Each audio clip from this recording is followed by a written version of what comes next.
पता नहीं वो मुझसे कैसा बर्ताव करेंगी। माँ, वैसे ननंद अपनी भाभीयों से कैसे पेश आती है? तुझे इसकी चिंता करने की जरूरत नहीं है, बस जैसी तू है वैसी ही रहना। अच्छा, अब ये सब छोड़, जल्दी से तैयार हो जा। अरे नहीं, ये तो पार्लर वाली भी चली गई है, वरना उसी से बोलकर तुझे तैयार करवा देती। चल जल्दी से आ, मैं तुझे तैयार करती हूँ। सृष्टि की माँ सरला उसे हाथ पकड़कर ले गई और सृष्टि को लहंगा चोली पहनाकर उसके भाइयों की शादी के लिए तैयार किया। सृष्टि उस लहंगे चोली में बहुत सुंदर लग रही थी। तैयार होकर नन्ही सृष्टि अपनी माँ के साथ अपने भाइयों की बारात लेकर चली गई और अपनी 10-10 भाभियों को घर ले आई। घर आकर सृष्टि ने ही उनका गृह प्रवेश करवाया। माँ, अपनी भाभियों का मैं गृह प्रवेश करवाऊंगी, प्लीज माँ, प्लीज। अच्छा ठीक है, जैसे जैसे मैं बोलूं वैसे वैसे ही करना।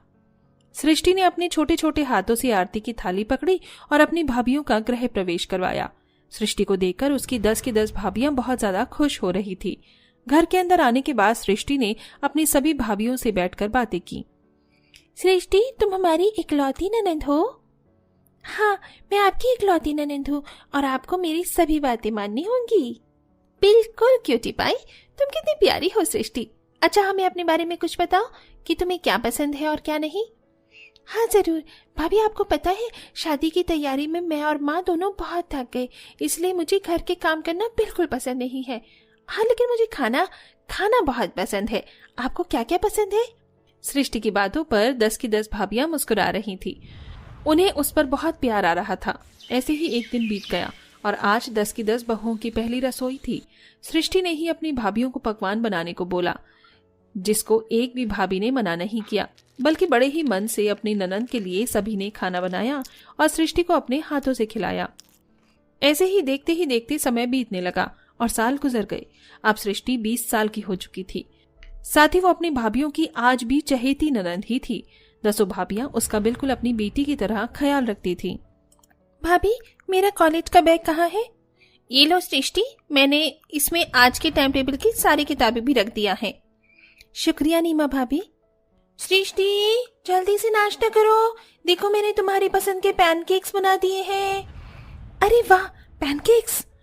सृष्टि नाश्ता करने को बैठी तो पीछे से उसकी सबसे बड़ी भाभी सोनाक्षी आई और उसके बाल काटने लगी। मैंने मना किया था ना कि गीले बालों से मत सोना, इस तरह बाल खराब हो जाते हैं। भाभी, मुझे ना नींद बहुत आ रही थी तो मैं इन्हें सुखाना भूल गई। अब कॉलेज से आने के बाद इनमें तेल लगवा लेना। चलो, बाल भी बन गए हैं। चलो भाभी, बहुत हो गया खाना पीना, अब मैं चलती हूँ। सृष्टि के सभी काम हो चुके थे। अंत में उसकी भाभी रसोई से निकल कर आई। अरे सृष्टि, ये लो टिफिन, मैंने तुम्हारी मनपसंद पास्ता बनाया है। अरे वाह, पास्ता, शुक्रिया भाभी। भाभी, कल तो आप मेरे लिए लंच में स्प्रिंग रोल्स बनाना। ठीक है। 10 की 10 भाभियों ने सृष्टि को उसके कॉलेज के लिए रेडी किया था। अंत में सृष्टि ने अपना बैग कंधों पर डाला और अपनी माँ का आशीर्वाद लेकर वो घर से निकल गई। 10 की 10 भाभियां भी घर के कामों में लग गईं और 10 लोगों ने मिलकर घंटों का काम मिनटों में निपटा दिया। वाह, मेरी तो 10 की 10 बहुएं ही सर्वगुण संपन्न है। जितना ख्याल मेरी बेटी का रखती हैं, उतनी ही अव्वल घर के कामों में भी हैं। मुझे तुम्हारे ऊपर नाज है बहुओं। सरला की बात सुनकर सभी बहुएं मुस्कुराने लगी। वो सृष्टि का एक माँ से भी बढ़कर ख्याल रखती थीं। उन्हें उसकी पसंद नापसंद, अच्छाई बुराई हर चीज का पता था।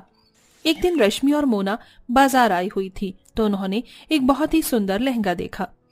देखो तो जरा मोना, कितना सुंदर लहंगा है। ये सृष्टि के ऊपर कितना अच्छा लगेगा ना। अच्छा तो लगेगा, लेकिन ये रंग सृष्टि को जरा सा भी पसंद नहीं है। वही तो, वो तो गुलाबी रंग के नाम से भी चिढ़ जाती है। चलो भाभी, इन सबको देखने से अच्छा है कि हम सृष्टि के लिए लड्डू और जलेबी लेते चले। ठीक कहा, ये चीजें उसे उतना नहीं लुभाती हैं जितना कि लड्डू और जलेबी उसे पसंद है। दोनों भाभियों ने सृष्टि के लिए हलवाई से लड्डू और जलेबी खरीद ली और घर जाकर वो सृष्टि को दे दी। वाह भाभी, आज मेरा मन यही दोनों चीजें खाने को हो रहा था। आपको कैसे पता चला? बस चल गया। अरे सृष्टि, ये क्या हालत बनाई हुई है, न बाल अच्छे से बंधे हुए हैं और न ही कपड़े ढंग के हैं।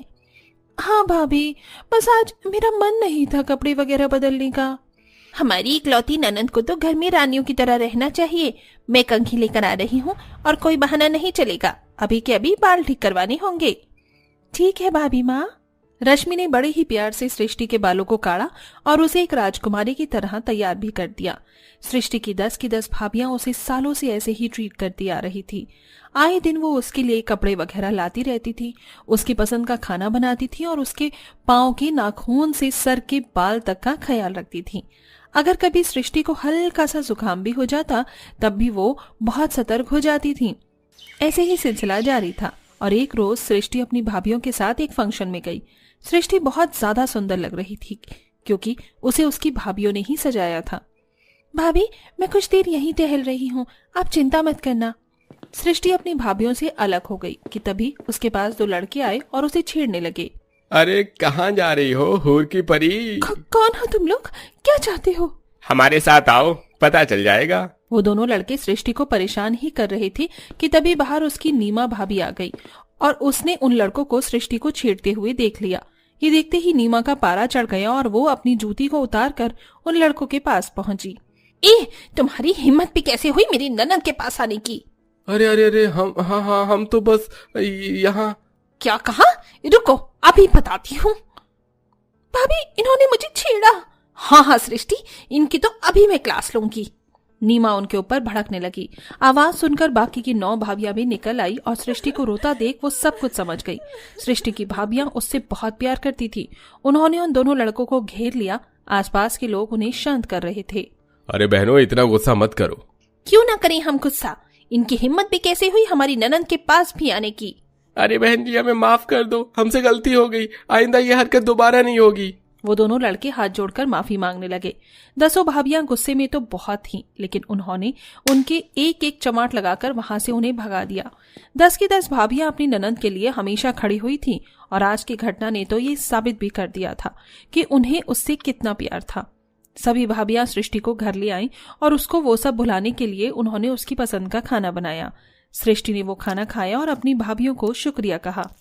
शुक्रिया भाभी, मुझसे इतना प्यार करने के लिए। सृष्टि की बात सुनकर सभी भाभियां उससे लिपट गई। ये सब कुछ देखकर सरला की आंखों में आंसू छलक गए।